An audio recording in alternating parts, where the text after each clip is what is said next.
Hey, this is Bryce from Jacket Trades, and we're a couple of days from wrapping up the month of October, and with that comes the end of the CW01 Speed Run Challenge put on by Poor Boys RC.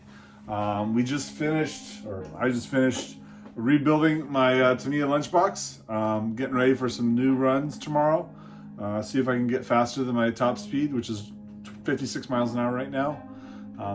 As we wrap up this project, I've been planning for the next chapter on this channel. This video is kind of like an origin story of what started my obsession with RC cars. Not necessarily my first RC car as a child, but when I really became obsessed with the hobby. And it all started with the HPI Baja, which was released in 2005. I had pre-ordered one of these from Tower Hobbies. I was really trying to get into fifth scale, and at the time the only thing that was available was the FG cars, and they're very expensive. And then HPI came out with this Baja, and Tower was selling them. I think they were maybe $1,200 at the time, but it was about half the price of an FG car at the time. Actually, that's not true, because FG had their Sportsline series, which were around $1,000, I believe, or maybe $1,500 bucks. But anywho, I got my first Baja, and I immediately fell in love with it, but it had a lot to be improved upon. Within a couple of weeks of owning it, I started looking at ways to improve it. It had problems with the lower arms, front and rear, were made from very soft plastic, and they weren't very beefy or robust. The bead locks would constantly cause the tires to kind of peel off of the wheels. The shocks weren't very strong. I think they had like 4mm shock shafts at the time, and they were constantly breaking shock shafts. So the car had a lot of room for improvements, and that kind of got me into the hobby of well, I started making parts for it, kind of single one-off prototypes for the car that I had.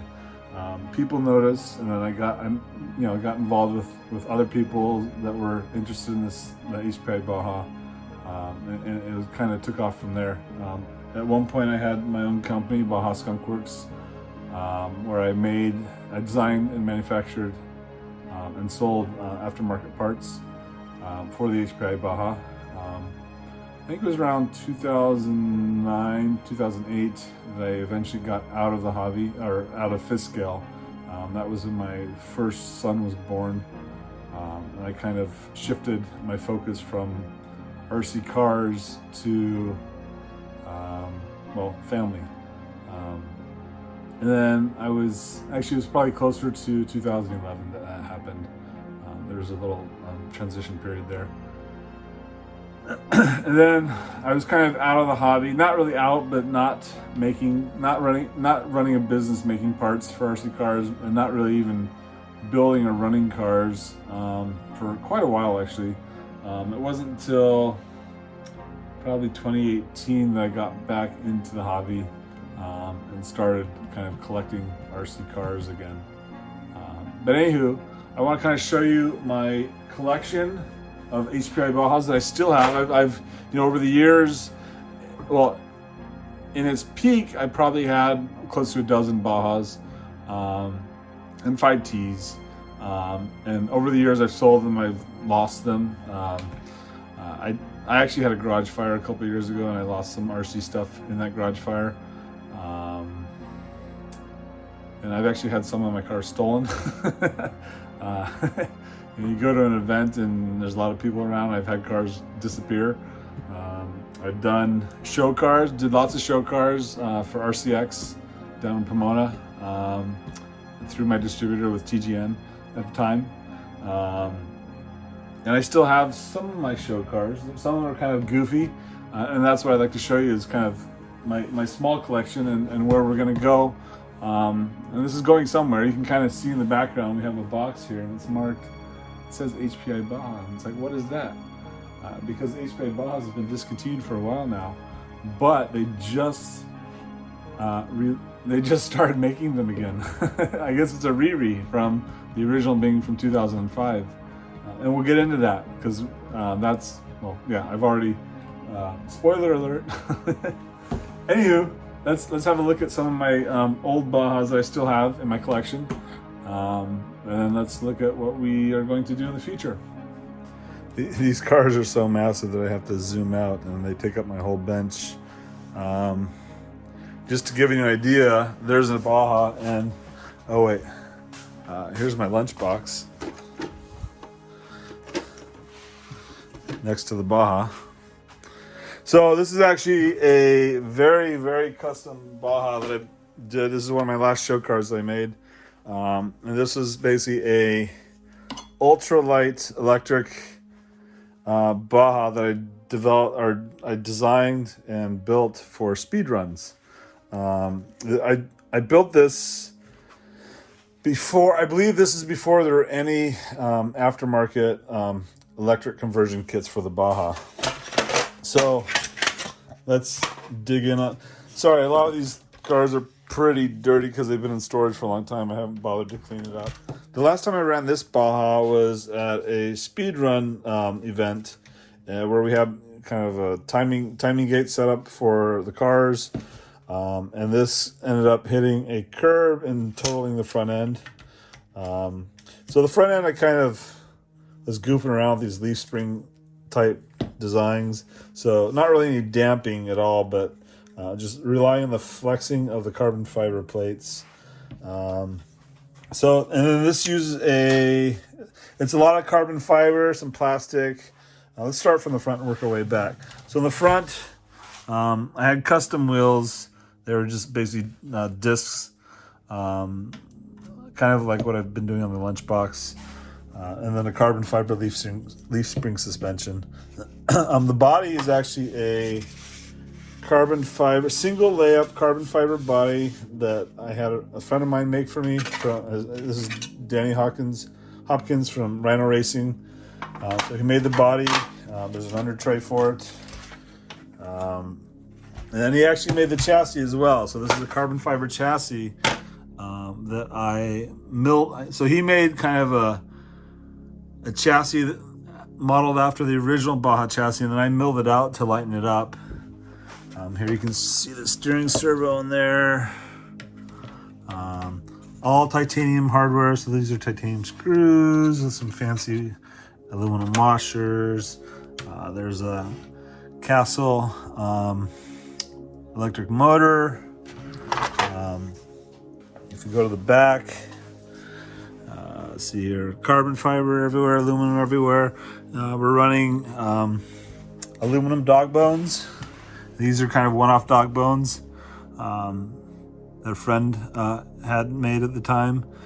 These are titanium drive cups that I machined. As we move over here, we have an aluminum lay shaft, aluminum gears. You can see the damage from hitting that curb. I busted this frame member here. This frame member over here is cracked. We got carbon fiber shock tower. Everything's lightweight, and at the time, I don't think anyone's ever actually gone for an ultralight Baja. But I believe at the time this was the lightest Baja around at I think it was like 16 or 17 pounds without the battery. Anywho, I need to see if I still have the CAD files for these parts. If I do, I'd like to kind of rebuild this car, fix the front end, maybe even put some shocks back on the front end. I don't know. But it's a cool car, and I'd like to get it back up and running at some point. So that's my first car. The next car that we'll look at is this guy here. And this is kind of we used to do kind of rallycross racing with these cars. And actually, so this car was my rallycross race car. And then I actually was running this at the Speedrun Challenge as well. So I'm running an aftermarket engine. This car actually has a lot of my products that I sold at the time. Front disc brake kit, CVDs on the rear. Actually, are these yeah, these are the CVDs. This little bracket here for the roll cage is a roll cage quick release. There's a 3rd channel servo mount for the front brakes. This car had a 2-speed on it. That was my product, my design as well. And the hinge pins. Yeah, the hinge pins are mine. But this car hasn't been running in a while. It's missing the guts to the 2-speed. So let's move on to the next car. This was my my desert buggy. So on this guy, it has some prototype parts that have never been manufactured. These are Dark Soul reservoir shocks. It's got some turbo racing bits on it. This is another carbon fiber body that was made for me by Danny Hopkins from Rhino Racing. This has got the roto start on it. It's basically a drill start for your 2-stroke motor or engine. Sorry, that was another one of my products at the time. So I ran this car in the sand. This is my sand car. And one of the first things I would do when setting up a car for sand was I would take the brakes off because they would get jammed up. So basically the resistance in the sand is enough to stop the car, so you don't really need brakes in the sand.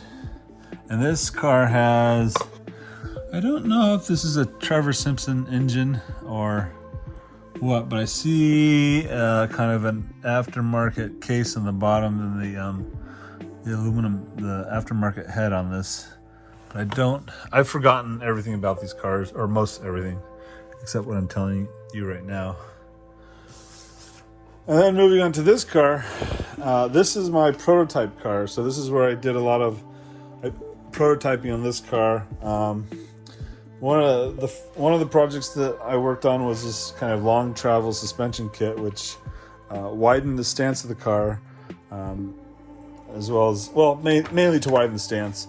The other thing that we were playing around with in the front was this this kind of a trailing arm front suspension, which actually turned out to be a really bad idea because the design of it is such that it introduces quite a bit of bump steer, and it makes the car really hard to drive in on-road in high traction conditions. So it was not very successful. But the long arm kit actually worked out pretty good. I think I only made 3 of these kits ever, and this is the last one that survived. So yeah, and then the final car, the final Baja, is what we call the Super Twin. Sorry for the horrible body. So back in the day, before we had some of the crazy engines that are available for these cars, I had this bright idea to throw 2 engines onto a Baja and stretch it. So basically we took the rear half of a Baja and we made this custom we had this custom rear chassis plate, which you can kind of see underneath these bottom these under trays. So there's 2 under trays here, and then there's a custom skid, or it's a rear chassis plate, but we basically doubled the length of that so that we could mount 2 rear ends onto this car. So 2 engines, 2 exhausts, 2 carburetors, a single gas tank, dual 2 speeds. So yeah, we got twin 2 speeds. And this car, it's goofy, but it was just fun to drive. This has been reincarnated a couple of times. It started out as a Baja. Now we have it kind of as a hybrid of a 5T. But then it's been lowered and we've thrown street tires on, because actually the last time I ran this was also at that speed run event.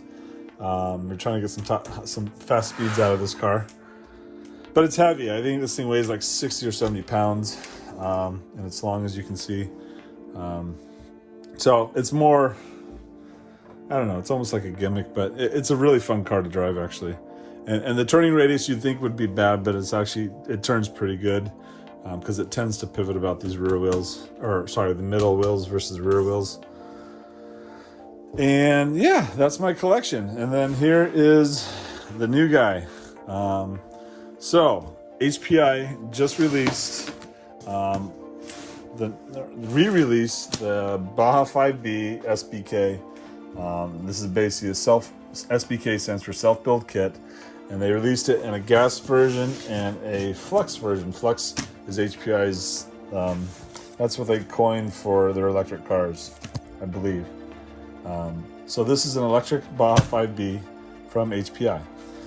And then I've got a couple of goodies. I really like the RPM products, and they're still making the arms for the Bajas. This is my first experience with a Reefs RC servo, so this is a Beast 1000. They do have a Beast 5000, or I'm sorry, Beast 2000, but this is actually a slightly faster servo. I think the torque should be more than enough for what we're going to do with it. And then a Hobby Wing Easy Run brushless combo system. This is the Max 5. Yeah, Easy Run Max 5. And I believe this runs on 6S. So yeah. So the plan is to do an unboxing on this guy, and then build it on the channel. We're kind of coming full circle to the origins of my obsession with RCs with this build. We'll see if it's everything I remember it to be. I built a lot of Bajas back in the day, but it's been probably close to a decade since I've touched one or wrenched on one. So thanks for watching. Have a good day.